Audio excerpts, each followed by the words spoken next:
اچھا علی بھائی، اگلا سوال ہے کہ کئی ایک ویڈیوز میں اس بات کا آپ نے ذکر کیا ہے کہ نماز میں سجدہ صاف کے ایک سے زیادہ سنت طریقے ہیں. ہاں جی، پلیز ان تمام سنت طریقوں کو مختصراً بیان فرما دیں تاکہ ہمیں تمام سنتوں پر عمل کرنے کا موقع ملے.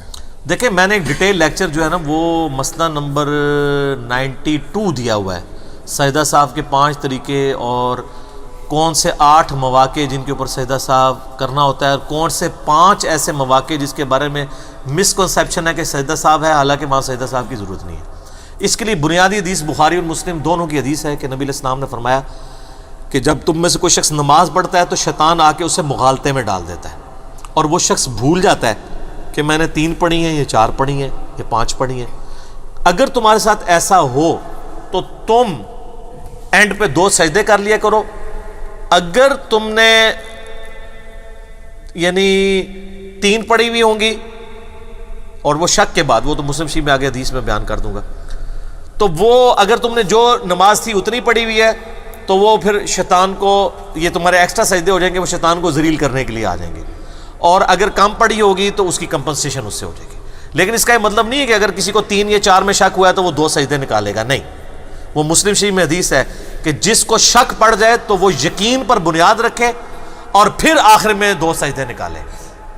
اگر کسی کو شک پڑ گیا کہ میں نے 3 پڑھی ہیں یا 4، تو یقین کیا ہوگا؟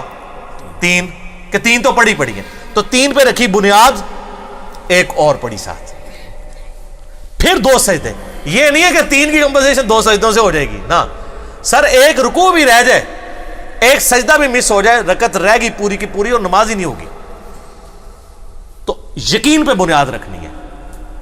اگر کسی کو شک ہے کہ میں نے 2 پڑھی یا 3 اور مغرب کی نماز تھی، تو وہ یہ سمجھے کہ میں نے 2 ہی پڑھی ہیں، ایک اور ملائے اور اینڈ پہ سجدہ صاف کر لے، 2 سجدے کر لے، اس کی نماز ہو جائے گی. اب وہ کرنے کے 4 طریقے تو ایسے ہیں جو یعنی ہماری کتب 6 کے اندر آئے ہیں. ان میں سے 3 طریقے تو بخاری اور مسلم میں آئے ہیں. پہلا طریقہ جو بخاری اور مسلم میں ہے وہ یہ ہے کہ آپ تشہد پورا پڑھ لیں اور سلام پھیرنے سے جسٹ پہلے اللہ اکبر کہہ کے 2 سجدے کریں. وہی پہلا سجدہ کیا، پھر جلسہ استراحت کیا، اس میں اذکار پڑھے، جلسہ جو ہے وہ سجود کے درمیان، پھر دوسرا سجدہ کیا اور پھر بیٹھتے ہی ساتھ ہی سلام پھیر دیں. یہ بخاری اور مسلم میں طریقہ ہے. دوسرا طریقہ بخاری اور مسلم میں ہے کہ آپ دونوں طرف سلام پھیر دیں اور اس کے بعد آپ 2 سجدے کر لیں، اور اس کے بعد دوبارہ سلام پھیرنے کی ضرورت نہیں. اور تیسرا طریقہ بخاری اور مسلم میں آیا کہ نماز کے 2 سلام پھیرنے کے بعد 2 سجدے کریں، 2 سجدے کرنے کے بعد پھر دوبارہ سلام پھیر دیں کر کے. یہ 3 طریقے ہیں جو بخاری اور مسلم میں.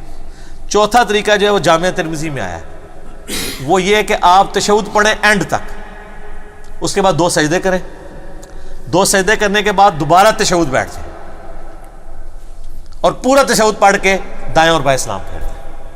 یہ 4 طریقے ہیں جو سنت سے ثابت. ایک وہ طریقہ جو ہمارے حنفی بھائی کرتے ہیں، وہ نہ نبی علیہ السلام سے ثابت ہے، نہ کسی صحابی سے ثابت ہے، ایک تابعی سے ابراہیم نخعی سے ثابت ہے، اور وہ یہ روایت بھی پوری پیش کرنے جوگے نہیں ہے.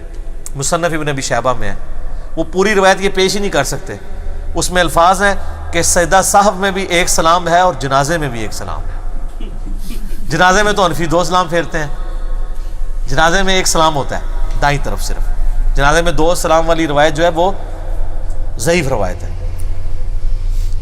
تو وہ کہتے ہیں نہیں، ہمارا طریقہ بھی لکھا ہوا ہے، اور وہ بھی تابعی سے، ابراہیم نخعی سے. اگر کوئی اس کو مانتا بھی تابعی کے قول کی وجہ سے تو پھر پورا قول لے نا. اصل مقصد 2 سجدے ہے. حنفیوں والا جو طریقہ ہے اگر کوئی اس طرح بھی کر لیتا ہے تو ہو جائے گا. باقی بہتر یہ کہ آپ پہلے 4 طریقوں کے اوپر ہی عمل کریں. یہی یعنی ایک سب سے آپٹیمل چیز ہے. اچھا، اس میں بعض اوقات یہ ہوتا ہے کہ انسان سجدہ صاف کرنا بھول گیا، کوئی مسئلہ نہیں ہے، اور آپ باہر بھی نکل گئے، باہر جا کے آپ کو یاد ہے، واپس آئیں سجدہ صاف کر لیں. نماز کے کافی دیر بعد آپ کو یاد آیا کہ میں نے وہ جو فرض پڑھے تھے اس کی 1 رکعت کم رہ گئی تھی. جیسے کہ لوگ امام کے ساتھ اسلام پھیر دیتے ہیں، بعد میں یاد آتا ہے یار میری تو رہتی تھی. ادھر ہی کھڑے ہو کے 1 رکعت پڑھیں، 2 سجدے کریں، نماز ہو جائے گی. ایون آپ نے بے شک گفتگو بھی کی ہو، بخاری مسلم میں حدیث موجود ہے نا، نبی علیہ السلام نے جو ہے وہ ظہر یا عصر کی نماز تھی، 4 کی بجائے 2 رکعتیں پڑھا دی. سلام پھیرا تو آپ علیہ السلام مسجد سے باہر نکل رہے ہیں تو ایک صحابی آیا، اس نے کہا یا رسول اللہ صلی اللہ علیہ وسلم یہ نماز کم ہو گئی ہے، آپ بھول گئے ہیں. تو آپ علیہ السلام فرمایا نہ نماز کم ہوئی ہے نہ میں بھولا ہوں. یعنی آپ کو یہ کنفرم تھا کہ میں نے پوری 4 پڑھی ہیں. تو یہ جو علم غیب اور یہ سارے عقیدے بنائے ہوئے ہیں وہ کدھر گئے؟ اور آپ نے ساتھ یہ بھی فرمایا میں بھولا بھی نہیں ہوں. اوور لک ہوگی چیز. پھر آپ نے فرمایا یہ صحیح کہہ رہا ہے. صاحب نے کہا یا رسول اللہ صحیح کہہ رہا ہے. تو آپ علیہ السلام واپس آئے، 2 رکعتیں اور پڑھی، سجدہ صاحب کیا، یعنی شروع سے نہیں پڑھی پھر. اور اسی طریقے سے بخاری مسلم میں ایک حدیث ہے، نبی علیہ السلام نے 5 رکعتیں پڑھا دی زور کی. سلام پھیرا تو صحابہ نے کہا یا رسول اللہ آپ نے 5 رکعتیں پڑھی ہیں. آپ فرمایا اچھا.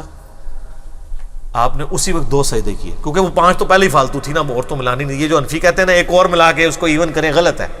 یہ بھی بخاری مسلم کے خلاف. اور کوئی اونٹ رہے اونٹ تیری کون سی کالسی دی، اس میں الفاظ ہیں. آپ نے اسی وقت 2 سجدے کیے اور سلام پھیر کے آپ نے فرمایا کہ میں بھی ایک انسان ہوں، جس طرح تم بھولتے ہو میں بھی بھول جاتا ہوں. اگر میں بھول جاؤں مجھے یاد کروا دیا کرو. حتیٰ کہ بخاری میں آتا ہے آپ علیہ السلام ایک دم مسجد میں آ گئے اور فوراً مسجد سے باہر نکلے. صحیح بخاری میں حدیث ہے. صحابہ کہتے ہیں ہم واپس آپ اس حال میں ہیں کہ آپ کی مبارک زلفوں سے پانی ٹپک رہا تھا. آپ فرمایا میں جنبی تھا، مجھے غسل یاد نہیں رہا تو میں غسل کرنے گیا تھا. تو سر یہ چیزیں، یعنی ان ساری چیزوں کے بعد آپ کو نبی علیہ السلام ایک نارمل انسان نظر آتے ہیں. مرتبے کی بات نہیں ہو رہی، آئیڈیلزم کی بات ہو رہی ہے. نبی علیہ السلام اگر نارمل نہیں ہوں گے ہمارے لیے رول ماڈل نہیں ہوں گے. آپ کو بھی اپنی بیویوں سے اتنی تکلیف پہنچتی تھی جتنی ہمیں پہنچتی ہے، بلکہ ہمیں تو کچھ بھی نہیں پہنچتی. بخاری مسلم کے الفاظ ہیں نا کہ پوری زندگی جس عورت کے ساتھ اس نے سلوک کرو نا، اگر ایک دفعہ اس کے ساتھ کوئی مسئلہ ہو جائے تو وہ کہے گی جب سے تیری عقد میں آئی ہوں میں نے سکھ کا ایک دن بھی نہیں دیکھا. یہ بخاری مسلم دونوں میں حدیث ہے. اور نبی علیہ السلام خود اس سے گزرے ہیں. آپ جس تکلیف سے گزرے ہیں نا سر، اس کا تو ذکر قرآن میں ہے. سورہ عذاب پڑھ لیں. اللہ کو اس پہ غصہ آ گیا.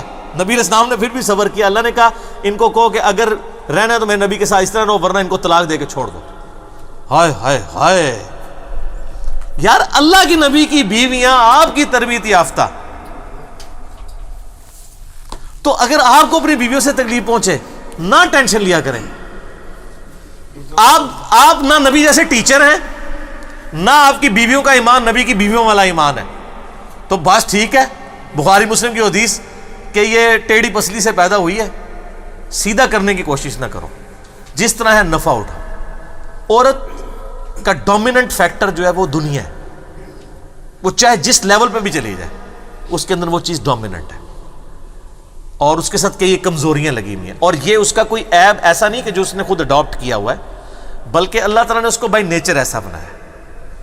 تو جس طرح آپ ایک بچے کے اوپر ترس کھاتے ہیں، ایک بوڑھے کے اوپر ترس کھاتے ہیں، بیویوں پہ بھی ترس کھایا کریں. اور اگر کوئی کہیں مار کھانی پڑ جائے تو کھا لیا کریں، کیونکہ عورتوں کا سیفٹی والو اللہ نے رکھا ہوا ہے.